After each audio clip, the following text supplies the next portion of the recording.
So you asked a lot of questions. I'm going to see if I can pull them all together today. But I wanted to start in a different place than you asked about because you may have not seen this. President Donald J. Trump spoke today to the House of Representatives, which is back in session, for a really long time. And he was all over the map, but he did say something that really jumped out to me. He said, and I quote, "They say that when you win the presidency, you lose the midterm." And then he said to the people to whom he was speaking, "I wish you could explain to me what the hell is going on with the mind of the public, because we have the right policy." Excuse me, because we have the right policy. They, meaning the Democrats, don't. They have horrible policy. They do stick together. They're violent. They're vicious people. They have the worst policy. How we have to even run against these people. I won't say cancel the election. They should cancel the election because the fake news will say he wants the elections canceled. He's a dictator. They always call me a dictator. Nobody is worse than Obama and the people that surrounded Biden.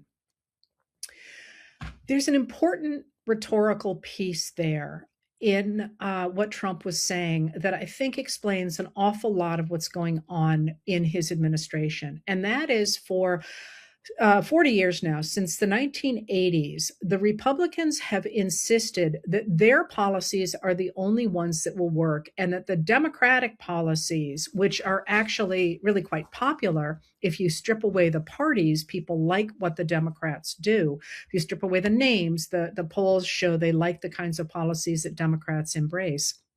Republicans have insisted that those policies are socialism, that they are handing money from the hardworking white taxpayer to undeserving minorities and so on, even though since 1981, actually, I think it's since 1976. More than $50 trillion has moved from the bottom 90% of Americans up to the top 1%. So they have really pushed this rhetoric, the idea that any Democratic policy is by definition bad, and that the people who vote for it, often women, people of color, Black Americans, are either illegitimate voters. They talk a lot about voter fraud, although there's never been any evidence that they're of anything other than a few odd ducks voting twice or whatever, never anything to change an election. That they either insist that there has been voter fraud, or that the people who are voting for Democratic policies are illegitimate. They shouldn't vote. They should lose their vote. And this is what's behind voter suppression. Well, the logic of that says that Republicans should win all the elections. The Democrats should never win an election.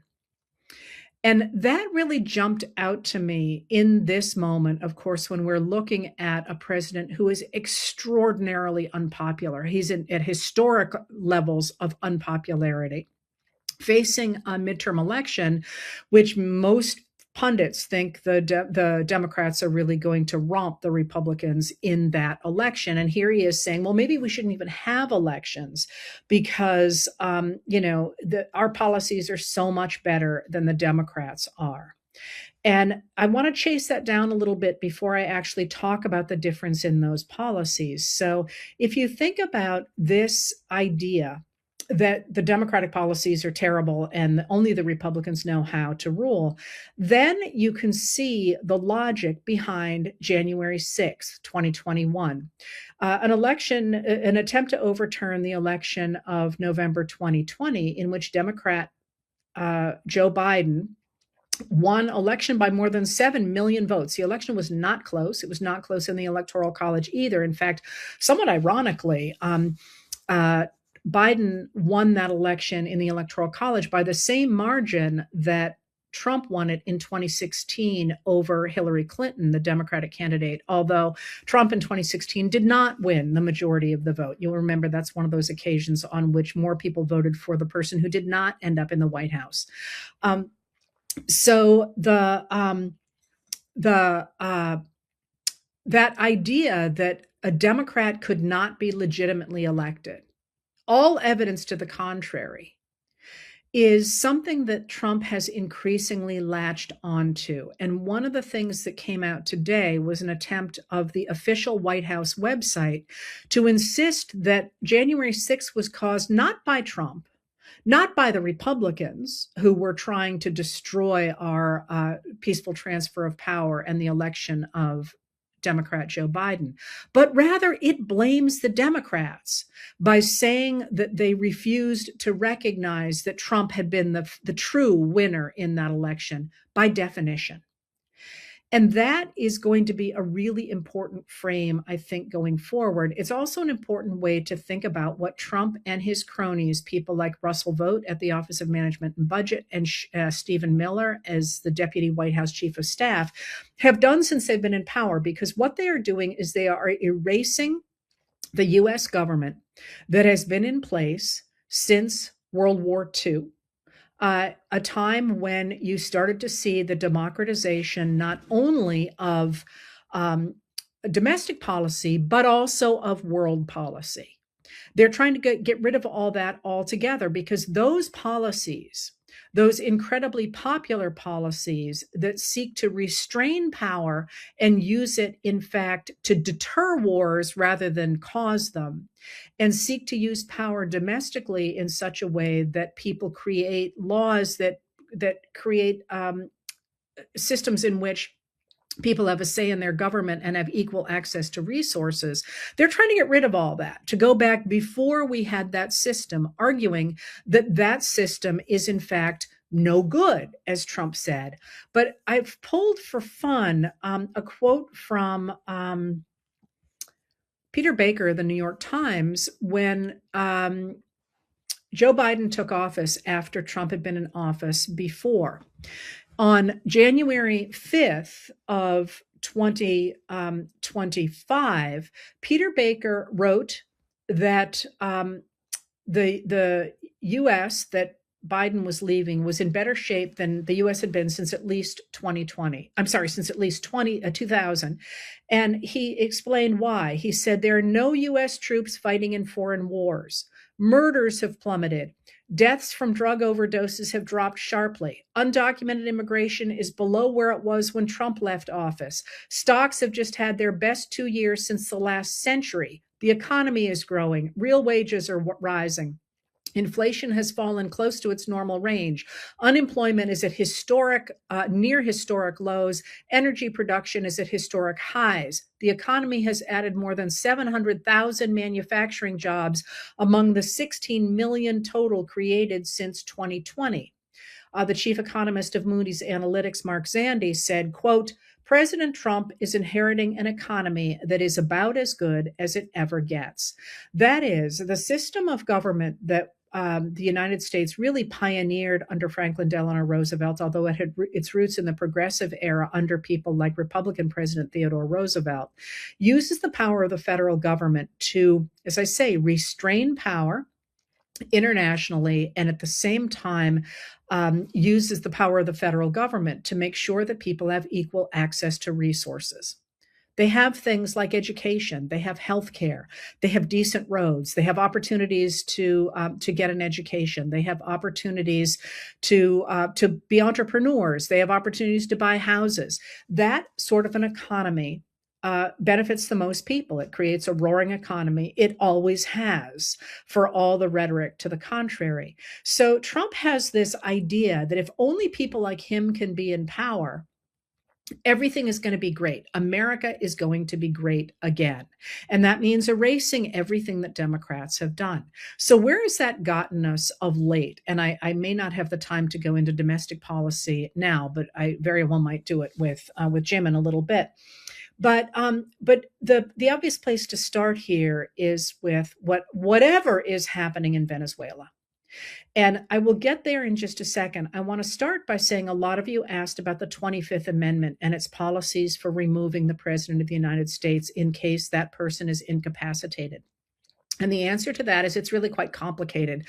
You have to have a majority of the cabinet. There's a number of different places that the 25th is a problem. And yet, one of the things that we are not talking about enough is the fact that the President of the United States does not appear to be mentally competent. He cannot keep a solid idea in his head. He's flitting all over the place. He is falling asleep at meetings. He looked the other day at the announcement of the Venezuela strikes as if he were going to fall asleep standing up.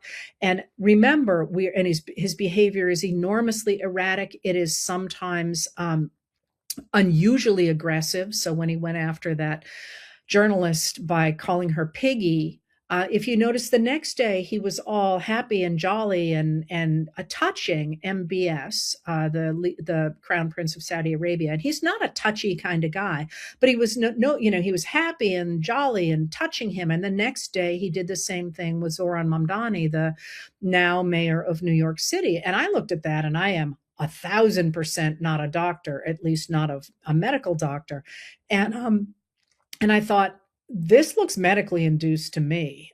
This extraordinary aggression, followed by, the laughter and the he's a nice guy and the touching, seemed to me to be an indication that there is a real struggle behind the scenes to keep Trump able to function, at least enough for the cameras. Because remember, when we see him at his best.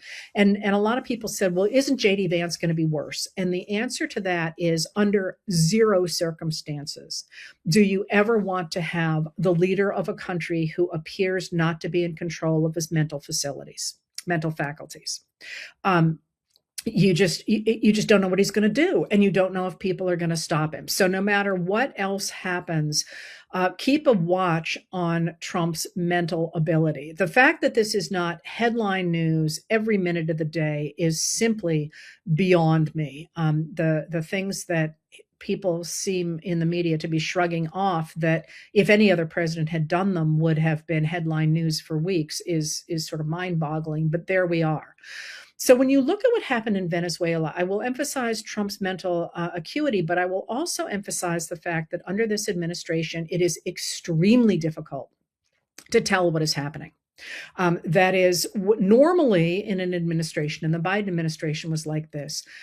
You can't really shut them up. They want everyone to know what they're doing, except when they don't. And that's when you look at the public announcements, and you have to have sources within an administration or make guesses about what's really going on. And that's kind of what people like me are trained to do. Now, in this administration, they've made it a point to make sure we don't know what's going on. The White House is not reprinting Trump's speeches. They're putting up videos for when he seems like he's saying, they clip them so that he sounds like he's better than he really is. One of the reasons I print his speeches in full is that people understand what they're really seeing here is not the clips that you're getting in places like the White House website. So at the same time, we just don't know what's going on. So what has happened in Venezuela seems to me, and I am prefacing this by saying, listen, I read all the stuff that comes out, everything I can get my hands on, and I cannot give you a definitive account of what just happened behind the scenes on the way to American strikes against the president of Venezuela, Nicolas Maduro. I can tell you what I have read, and I have a much clearer picture, I think, of what's happened with the small boats. But in terms of that strike, here's what it looks like to me. And again, please recognize that I'm telling you what I've seen in the reports, but I would expect a lot of this will be revised. It appears, emphasize on appears again, historians hate to do this. I mean, I would never put this in print because you want to make sure you got a footnote for everything. And in this case, I can give you footnotes for everything I'm going to say, but a lot of it's going to turn out to be, oops, we were wrong.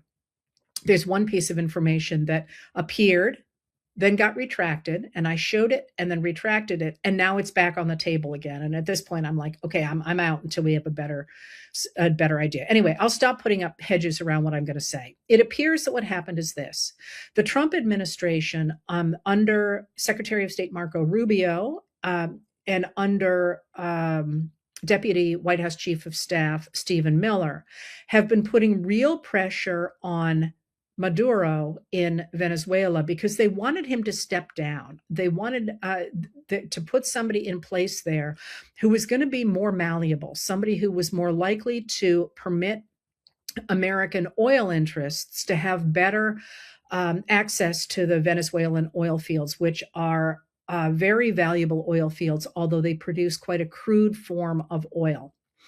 So they were putting pressure on him, and Trump moved down huge amounts of American military forces. And the one thing I would like to see, I do know it costs about $6.5 million a day to deploy a carrier group. That's just to deploy it.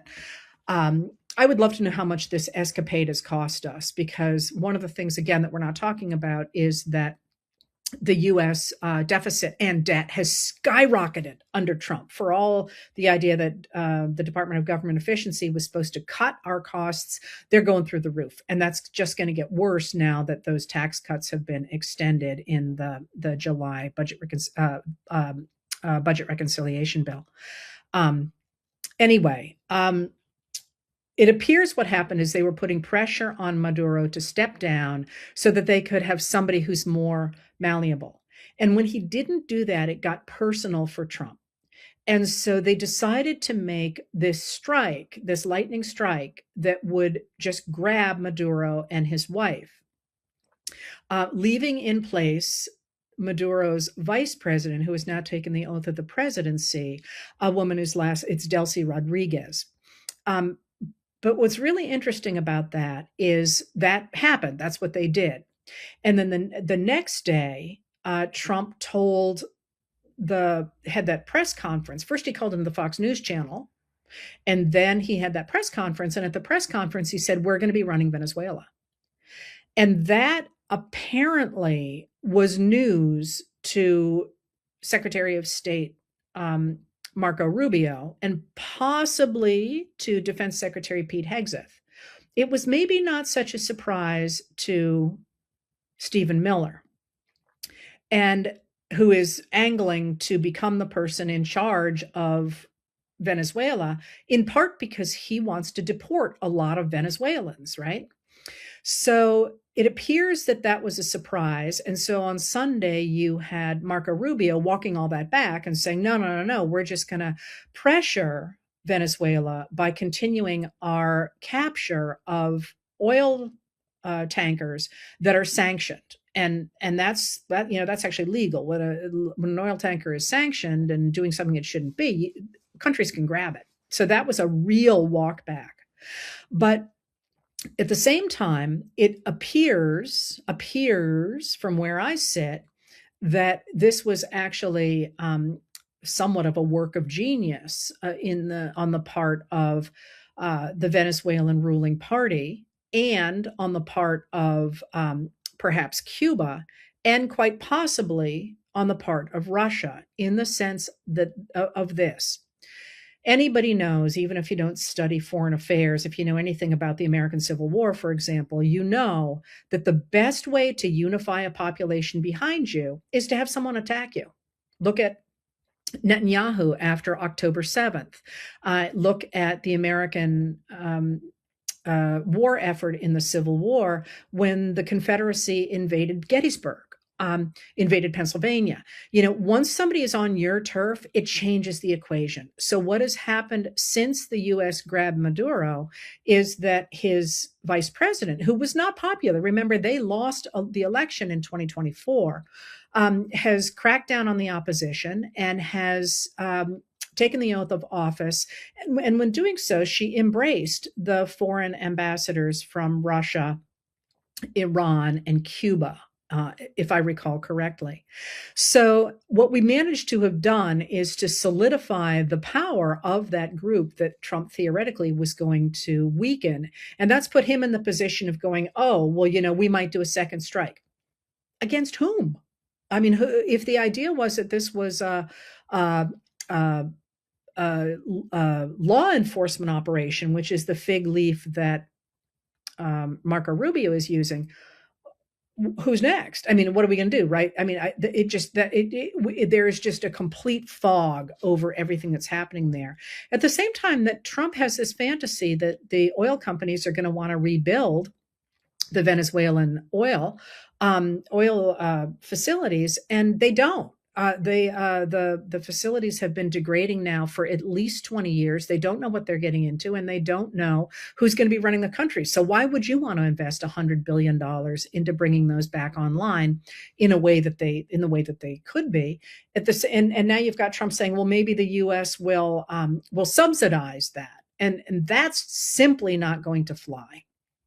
All right, so we don't really know what's going on there, but at the same time, it certainly appears that Trump, perhaps, and maybe with the pushing of Stephen Miller, who's been the face of this out in the media, is really, really pushing the idea of overturning the rules-based international order, which is what I spoke about last Saturday when we had first gotten the news about Venezuela. And that is fitting for somebody like Miller, who is all about power, is all about, he seems quite a disturbed individual, and really is pushing the idea that with the might of the United States, the people in charge can do anything they want, apparently not recognizing that the real power of the American country has always been in its restraint and in its deterrence and in its trade and its soft power, its welcoming of other people, and its work around the world through things like the Voice of America, for example, which Trump has gotten rid of, or through the public broadcasting system, which they've also gotten rid of.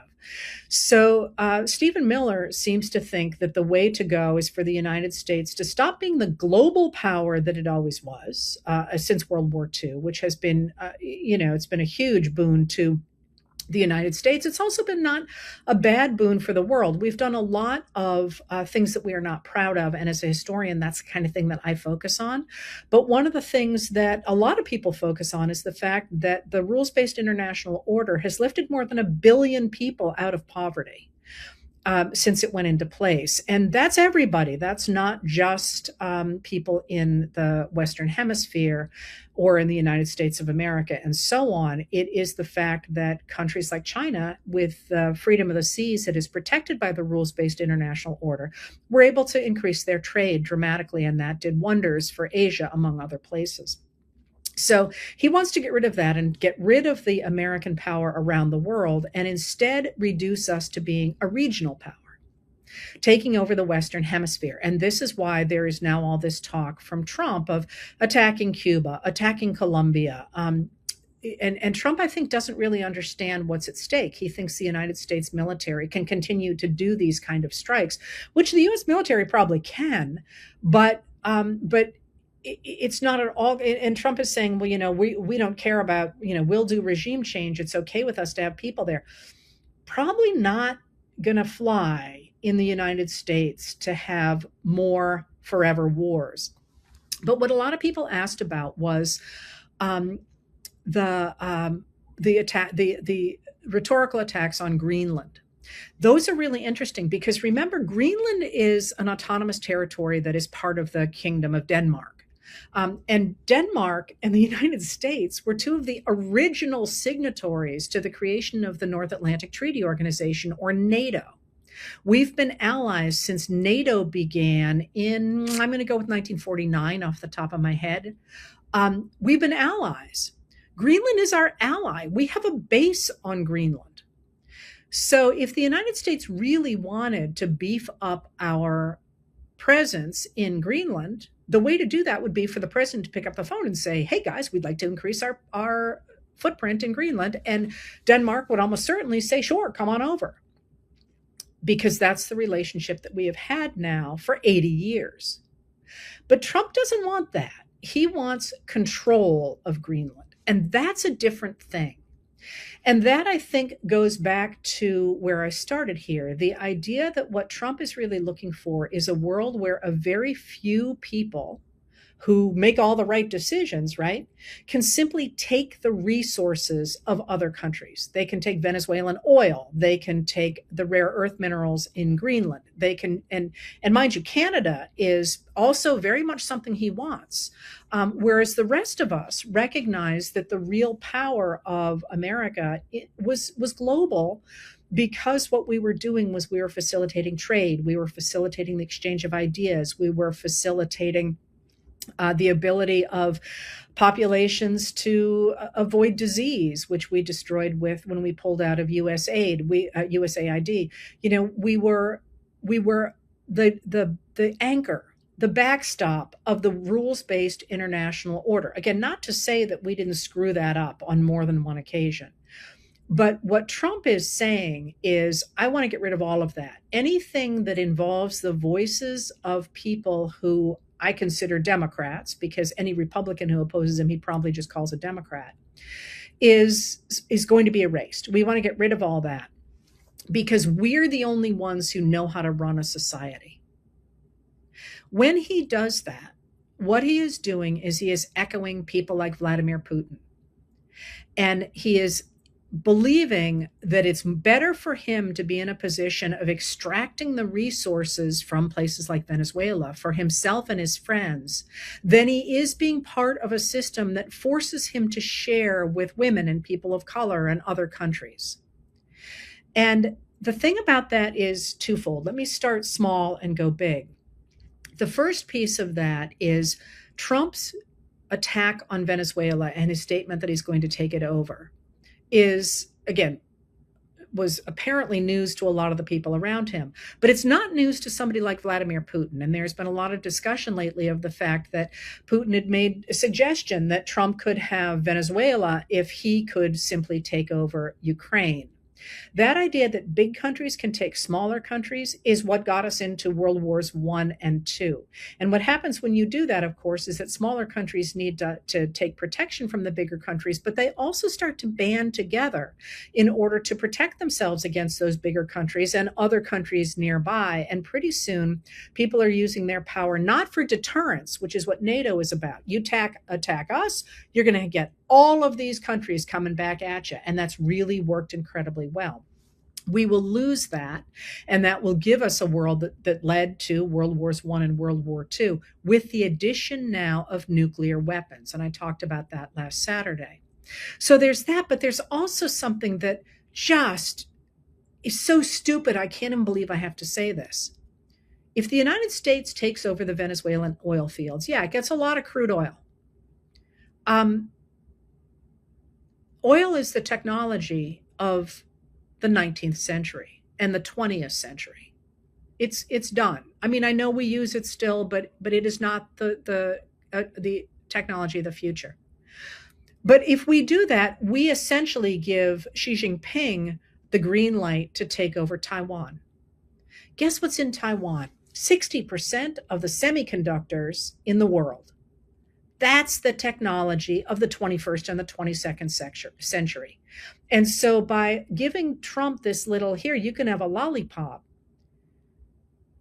those people interested in grabbing the resources of other countries have given themselves the fig leaf to take over the future.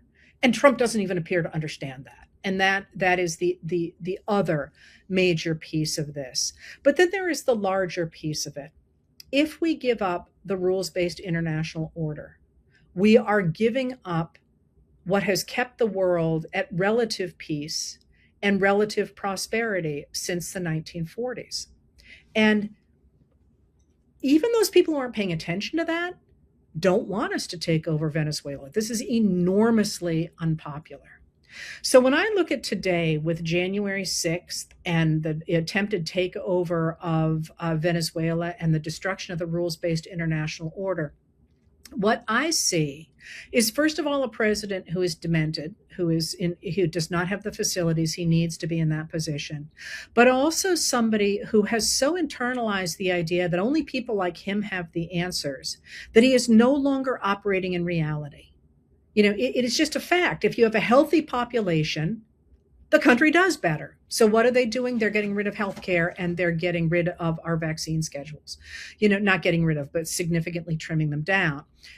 That sort of magical thinking that I'm the only one who knows how to do anything strikes me as being very much a hallmark of this moment. And it is long past time for the American people to say, we are not going to follow Grandpa down this road. And part of that, of course, is that he is 100% responsible. He's the president of the United States. But if your grandfather were driving a car and repeatedly ran over toddlers, at some point it would be your responsibility to take those keys away. And this is where I wanted to end today. The Republican Party owns this at this point. They need to stop this from happening.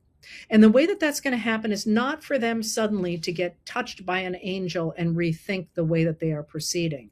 The way for them to recognize that the American people don't want this is for us to speak up more and more. Talk about the Epstein files, because Trump is blatantly breaking the law on that front. Talk about the fact that things you care about have been cut, because those are things Congress voted for and the administration just decided it was going to stop. Talk about tariffs. Those tariffs are illegal, and it looks as if the Supreme Court is going to decide against him. Talk about the deployment of troops in the United States, which again looks as if the Supreme Court is not going to stand behind. And then say to your Republican representatives, you're never going to see our votes again, and we're going to make sure that our neighbors don't vote for you either, because it's going to take a huge push among everybody in the United States, the same way we pushed during the American Revolution, to say, you are leading us to destruction and you must stop. So a lot of people are frustrated with the Democrats. Yeah, they should speak up more than they are. But there are times when the political parties, because of the way they're constructed, because of the way that their leaders have been chosen over time, parties have come and go, not come and go, parties change like everything else does. There are times when the American people have to be the ones to step up and make demands. And I think you could see this today when today, I don't know if you saw, George Conway, the former Republican, is running for Congress in New York as a Democrat. And he's like, I'm a new kind of Democrat, man. I'm taking Trump down and I'm going to destroy everything he's doing because I love America. And I thought that was really interesting. The same sort of pattern that we saw in the 1850s. So Americans hate this. The numbers for Trump and for what he is doing are, as I say, historically low. But we got to bring that home to those people still supporting him, to say, listen, you might not like what the Democrats do. You might not like some of the Democratic policies, but what you are doing is you are voting to get rid of a government that has provided your Social Security, your Medicare, that has made sure that we could actually have products from around the world, that has kept us out of foreign wars. You're voting for all of those things so long as you support this Republican Party. And the minute MAGA actually gets isolated, the minute MAGA becomes, you can see they're going down the Nazi rabbit hole as it is. The minute they get isolated, the Republican Party could and should return to its historic roots, which was as a center-right normal party. And so you really kind of have to think of this as getting the car back on the road from the ditch that it has been in for so long now. Thank you for being here, and we'll keep doing this, man. This is it.